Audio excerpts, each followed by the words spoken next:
লোকটি একটি ঘরে বন্দী হয়ে গিয়েছিল, যা দু সাইডে ছিল লোহার দরজা এবং মাঝখানে জ্বলন্ত আগুন। সে যেদিকে যাওয়ার চেষ্টা করছিল দরজা বন্ধ হয়ে যাচ্ছিল।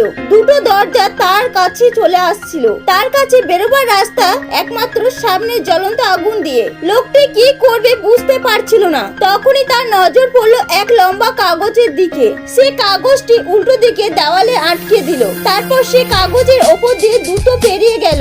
লোহার দরজা পেরোতেই সে অবাক হয়ে গেল, কেননা দুই দিকে ইন্দ্রধনুকের মতো বাঁশের প্যানেলগুলো তার দিকে এগিয়ে আসছিল।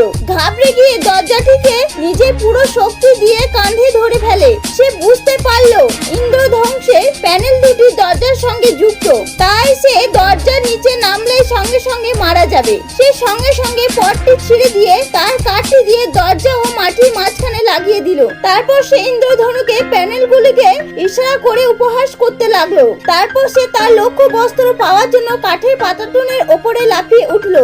যে মুহূর্তে সে লক্ষ্য বস্ত্র পাওয়ার জন্য হাত বাড়ালো, অগ্নি পড়ন্ত কাটার ভয়ে লাফিয়ে পড়লো। তখনই সঙ্গে সঙ্গে বেরিয়ে এলো এক পাথরের ভয়ানক যন্ত্র, যে ওই লক্ষ্য বস্ত্রটিকে যে পাহারা দিচ্ছিল। অত্যন্ত ফুর্তিতে সে লোকটিকে তাড়া করতে লাগলো। লোকটি তার থেকে নিজে বাঁচানোর চেষ্টা করতে লাগলো। যন্ত্রটি একবার তাকে ধাক্কা দিল। তারপর সে নিজেকে বাঁচাতে যন্ত্রটিকে মুখে নানা রকম সবজি দিতে শুরু করলো, আর যন্ত্রটি সেগুলি মুহূর্তের মধ্যে খেয়ে ফেলছিল।